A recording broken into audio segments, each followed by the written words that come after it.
Quand il fait Memories of Murder, il est très soutenu par sa production. Le film n'est pas un énorme budget, mais quand même, il coûte quelque chose. Et c'est un énorme succès. Et c'est un des films qui va ouvrir vraiment l'Occident au cinéma coréen.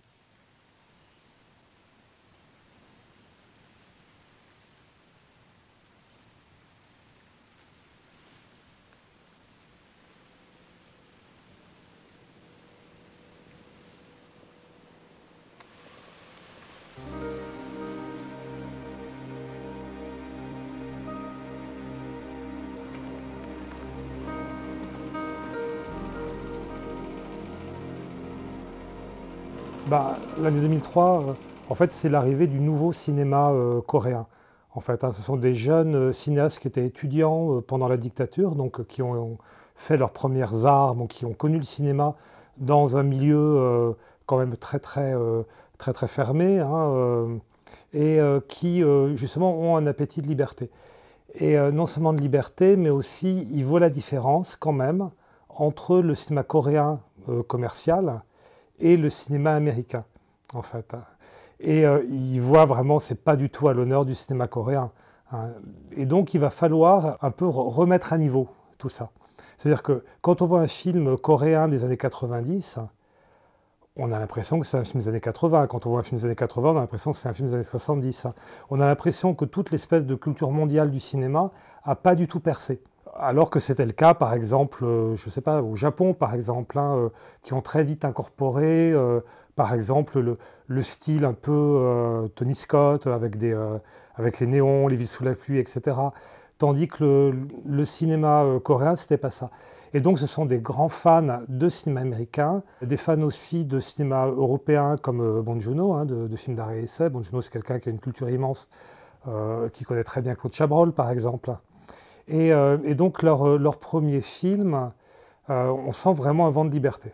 C'est vrai que tous ces cinéastes, ils ont entre eux, ils sont nés aux alentours des années 70, hein, avec Park Chan-wook qui est un tout petit peu plus âgé, il a 5-6 ans de plus.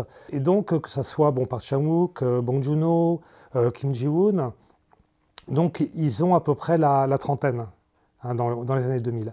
Et lorsque Bong Joon-ho il va faire Memories of Murder, il va justement se référer à son adolescence, à ses années 80, qui étaient des années très bizarres en fait, hein, parce que c'est le moment où le régime militaire devient quasiment une dictature, en réalité. Et c'est pour ça que dans Memories of Murder, il y a cette ambiance qui est extrêmement lourde. Lorsqu'on voit le cortège du président qui traverse une ville avec des manifestations, une répression policière très forte, ce sont des choses que Bong Joon-ho a vues, en fait, hein. C'était l'ambiance de cette époque-là, où il y a eu quasiment des massacres aussi, hein. Je pense à ce fameux massacre de Gwangju, où les militaires ont chargé et tué des milliers de manifestants, en rajoutant des mensonges, en disant oui, c'était des espions de la Corée du Nord, des espions communistes, etc. Donc il y a vraiment une ambiance sombre, une ambiance de répression et de secret aussi, de violence secrète. 인상이 더럽네 이놈. 아 이놈 이거 얼굴만 봐도 막 화가 나네요 이놈 이게. 뭐야? 에이씨, 빠졌어. 이거 수육이 이쁘지? 응? 이거 까지지 말라고 이거 치는 거야 이놈아. 응? 야야야. 아 임마 구나 팔로 그. Oui, c'est un très sombre souvenir, hein, pour Bong Joon-ho, et puis je pense pour cette génération, c'était le premier tueur en série coréen, en fait, hein. Et puis c'était, à l'époque, un crime qui n'était pas résolu. Et puis il y avait quelque chose, enfin voilà, donc dans cette campagne, un tueur qui viole, qui tue des femmes de tous âges, etc. On avait l'impression qu'il y avait quelque chose d'un peu mystique là-dedans, hein. C'est pour ça que le film a parfois un côté fantastique, avec la pluie, avec les femmes en rouge, avec la chanson. Moi, ça me fait penser un peu à des giallo italiens, par exemple, hein. Il y a un peu cette ambiance, on est à la fois dans le récit policier, et puis on sent qu'il y a des sortes de forces occultes qui dirigent tout ça, qui dirigent les gens, les policiers, cette traque d'un criminel qui n'en finit pas, le, qui se poursuit à travers le temps surtout, hein.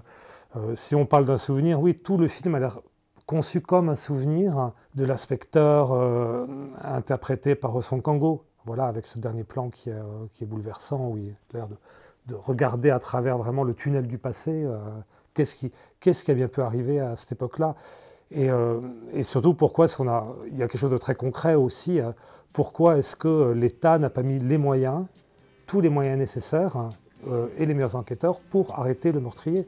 Et ben, tout simplement parce qu'ils étaient en train de protéger le régime. Voilà.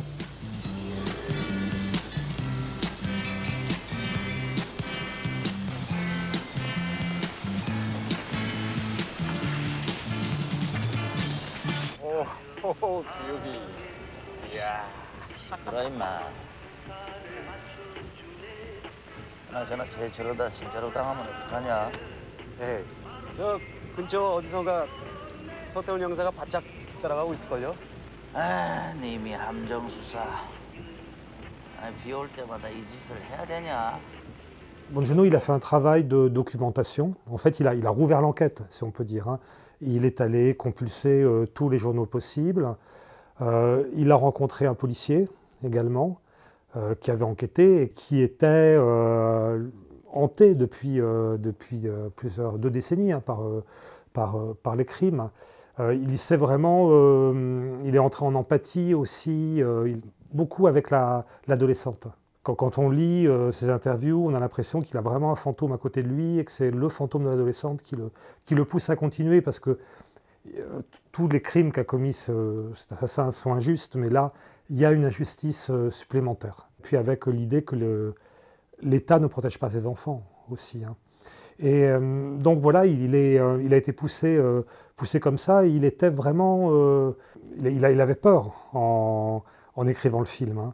Et puis des choses étranges ont commencé à arriver. Il a reçu des coups de fil anonymes, des choses comme ça. Donc visiblement, il y avait quelque chose, il y avait un passé qui ne devait pas être déterré.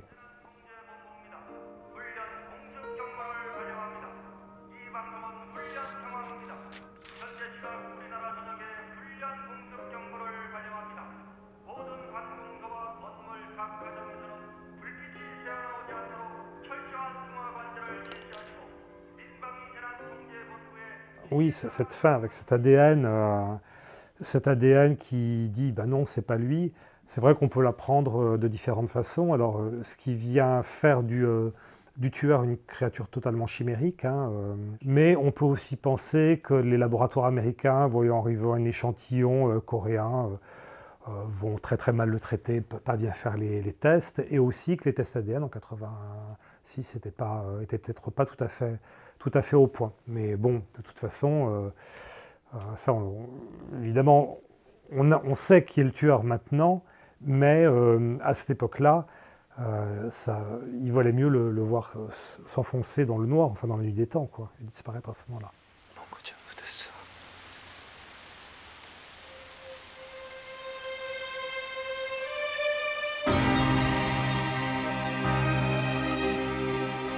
그건 다 거짓말이야. 필요 없어.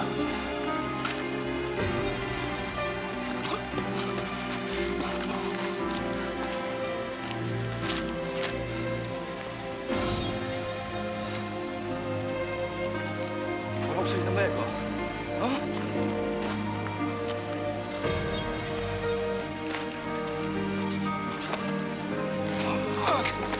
네가 정말 아니란 말이야? À cette époque, le meurtrier n'était pas identifié. Et Bong Joon-ho, il était hanté par quelque chose de supplémentaire, c'était que le meurtrier soit encore en vie et qu'il aille dans la salle voir le film. Et c'est à lui qu'est destiné, en fait, le regard caméra à la fin, le regard de Song Kang-ho, hein. Et dans la tête de Bong Joon-ho, c'était je te vois, tu es là, hein, peut-être que tu iras en enfer, mais enfin bon, tu en réchapperas pas, quoi. Donc c'est un regard, c'est étonnant, moi j'ai jamais vu une chose pareille, hein. Le regard depuis le film sur le meurtrier réel, hein, de l'histoire qu'il raconte. Ensuite le meurtrier a été retrouvé, et ça c'est aussi étonnant, quoi.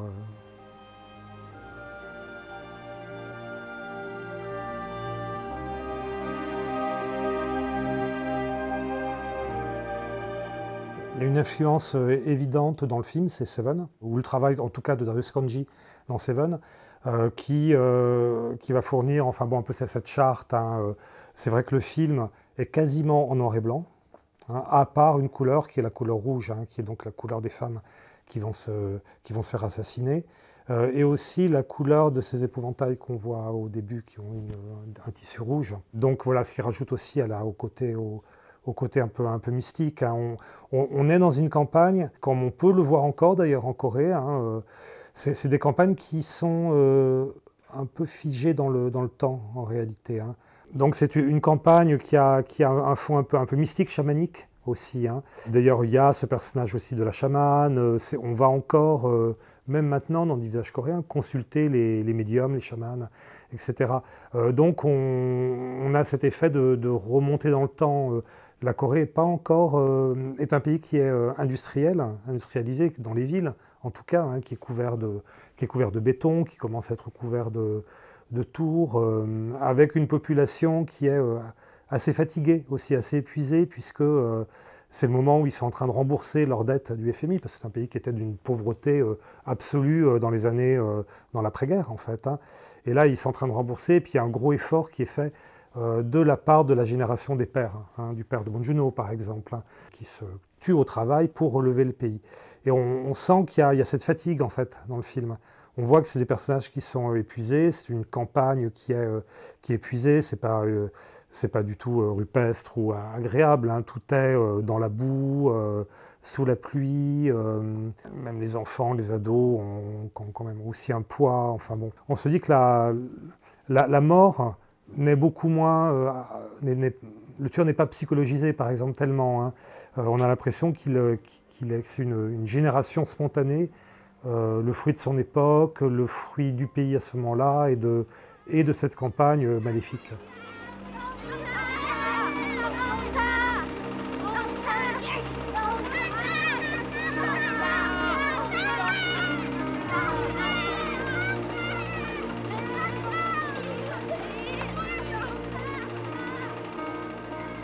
Il est vrai qu'on peut retrouver des influences d'autres films dans Memories of Murder. Alors on pense à Seven évidemment, on pense à L'étrangleur de Boston aussi, avec ce meurtrier à plusieurs visages et la longue scène d'interrogatoire à la fin entre Henry Fonda et Tony Curtis.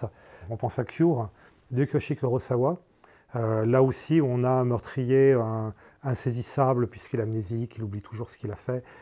Qui peut rappeler également le tueur étudiant, lui aussi insaisissable. On peut pas, personne ne peut dire avec précision est-ce que c'est lui l'assassin. Donc c'est vrai que Memories of Murder a pu en retour influencer David Fincher pour Zodiac, avec aussi cette traque interminable à travers le temps d'un tueur dont on ne connaîtra jamais l'identité.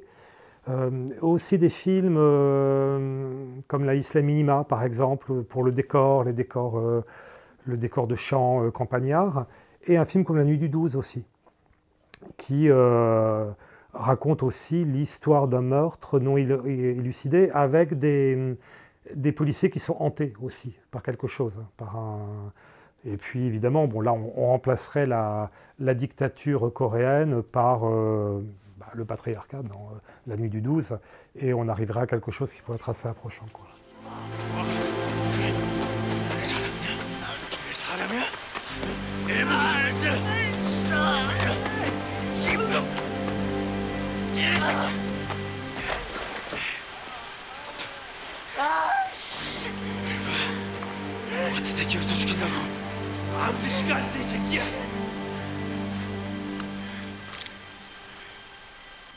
C'est vrai qu'il y a des passages extrêmement drôles, hein, qui font une rupture avec l'enquête policière, avec le côté quand même sordide de cette histoire, mais je pense que c'est lié au tempérament un peu explosif, enfin je ne veux pas faire de généralité, mais des Coréens en fait, qui ont vraiment au naturel cette propension déjà à rire d'eux-mêmes. C'est des gens qui ont une très grande autodérision. Et puis une sorte d'énergie un peu intempestive. Hein, bon, il faut voir quand même la cuisine qu'ils mangent avec ces doses de piment qui sont quand même très, très corsées. Il faut voir aussi l'alcool, les bouteilles de soju qui sont capables d'avaler en une soirée. Dire, bon, c'est vraiment des forces de la nature quand même. Hein. Le personnage de Song Kang-ho, c'est vraiment le Coréen populaire en fait. Hein, comme on peut le rencontrer partout. Enfin, c'est pour ça qu'il est autant aimé. On l'appelle l'acteur du peuple, quoi. Il est comme ça. Et ça rapproche la Corée de l'Italie aussi, hein, et de la comédie italienne, où il y a aussi cette alternance de comédie, de burlesque, voilà, un peu délirant, et puis avec des choses beaucoup plus graves. Je pense au film de Nino Rizzi, par exemple. Donc voilà, on pourrait rapprocher le cinéma de ces deux pays. 노래가 좋아. 처음에 나오는 노래가. 아빠가 수사관 좀 가야 되는데 뭘 써서 먹고 먹어, 엄마. 아빠한테 줘야 되는데 아, 뭐가? 아빠한테 줘 아빠가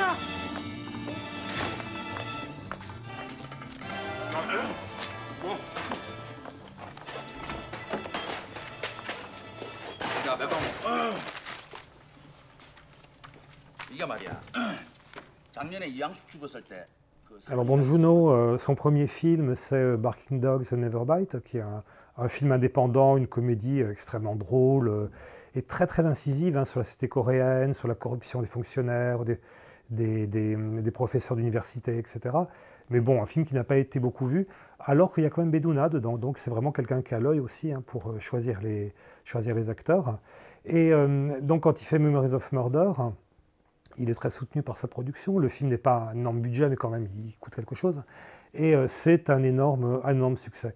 Et c'est un des films qui va ouvrir vraiment l'Occident au cinéma coréen. Il faut dire que c'est une sorte d'arrivée en force, hein, puisque d'un côté, on a Park Chan-wook qui a fait JSA, Old Boy, on a Kim Ji-woon avec Better Sweet Life et Deux Sœurs, et puis on a donc Bong Joon-ho, et puis il y a des vétérans aussi qui reviennent, comme Lee Chang-dong avec Peppermint Candy. Et donc, on va avoir une situation où ces cinéastes coréens, il va se passer quelque chose qui n'est pas arrivé depuis extrêmement longtemps avec le cinéma asiatique. On va se mettre à suivre leurs films. Ils vont être distribués à chaque film, en fait. Et c'est comme ça, un peu, de toute façon, jusqu'à maintenant, en fait.